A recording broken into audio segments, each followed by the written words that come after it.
In this episode of Riff we're going to be taking a look at how to play the guitar riff for 17 by Winger. I think this is one of the coolest guitar riffs of the 1980s. Now, while the lyrics are controversial for the song, the guitar playing isn't. It's a killer song played by Reb Beach, and we're going to take a look at the riff. So let's go ahead and get into it. So the first thing I'm going to do is replay that video of me playing the guitar riff. I'm going to put the tab down below. Since I know that's what most people just want to see, then that's what I'm going to give you right up front, and then later I'll get into the explanation.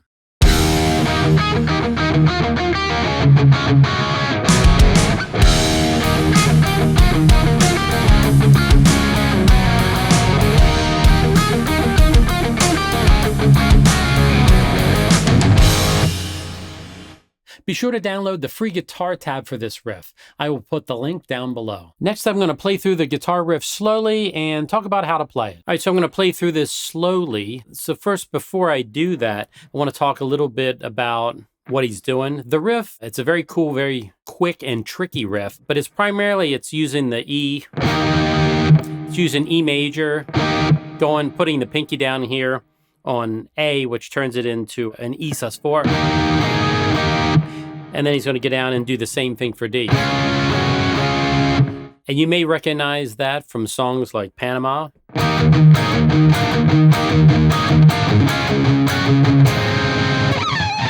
Like, that's a real popular thing to do in the 80s. Eddie made it very famous, very popular.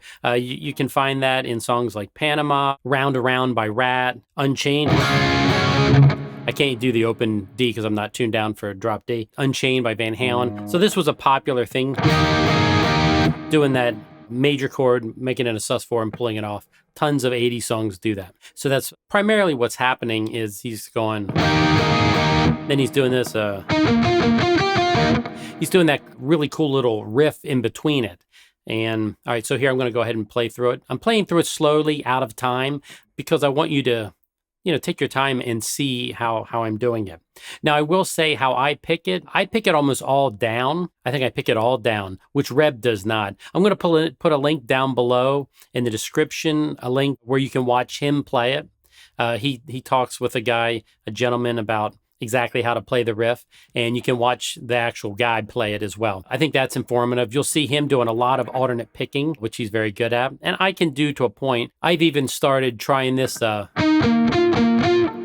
I do that part all down. I do all that down, but once my brain is switched over to alternate picking, starting up, that's like, now when I play the riff, my hand wants to alternate pick it. My suggestion is try different ways. Try to pick it all down. I wouldn't pick it all up, but alternate pick it, meaning pick down and up, alternating how you pick, and see what works for you. All right, now I'm going to go ahead and play through it slowly, out of time, so we can kind of take our time and go through it, because I really want you to be able to see what I'm doing, see and hear what I'm doing. All right, here we go.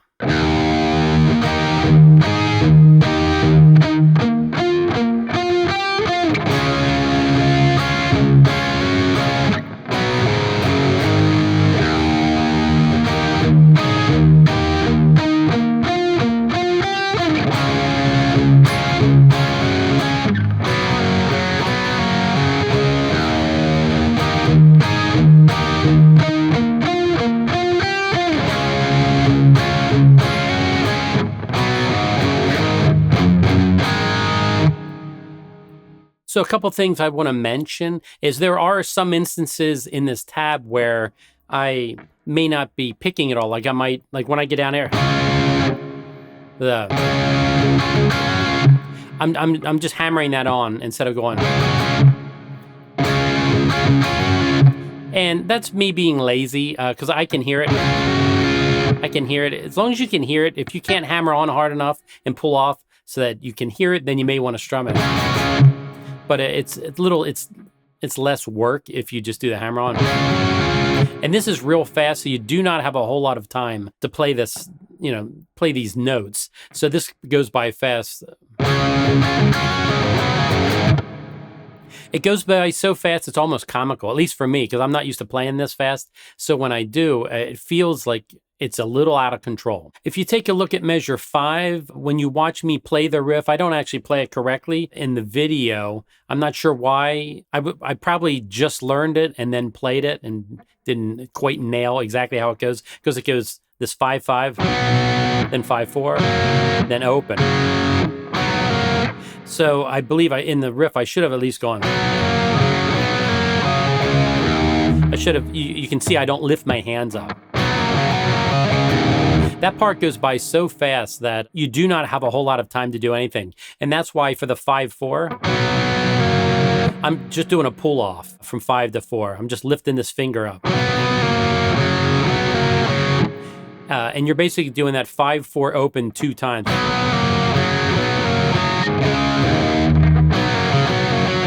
So it sounds like this. It goes by so fast. If you're not dead on accurate, as long as you have it mostly accurate, you can't even tell. All right, that's about it. Now I'm going to go ahead and play through it one more time slowly.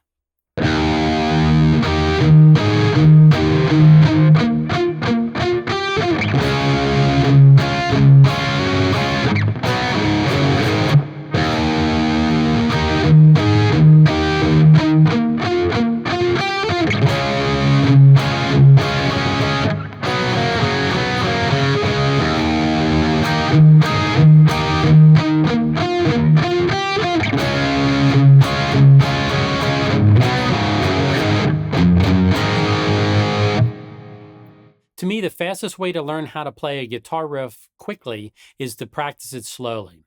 So what I did here is I screen recorded the program Guitar Pro, basically going through a bunch of different iterations of speed. So I start off with playing the guitar riff at 50%, and then 60, 70, 80, 90, and then 100. The point of doing this is it allows you to practice the guitar riff slowly and then slowly work it up to speed. I promise you that you will learn how to play a guitar riff a lot faster doing this. What happens is it allows your fingers and muscles the time they need to kind of get used to how you're actually going to play the riff. The guitar riff for 17 is pretty tricky, so you're probably not just going to be able to play it up to speed right off the bat. You're going to need to slow it down and then increase the speed, probably. If you don't need to, then that's fantastic. So what I'm going to do now is play those videos. If for some reason you're not interested in these and you just want to skip them, then I put chapter markers all throughout the video, so you can just go ahead and skip to the end if you want. But if you're really interested in learning how to play this guitar riff, my advice would be to practice these at the different speeds and work your way up.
Thanks for taking the time to check out this episode of Riff. If you have any comments or questions, make sure you leave them down below. And if you would consider subscribing to the channel, I would appreciate it. I will see you in the next lesson.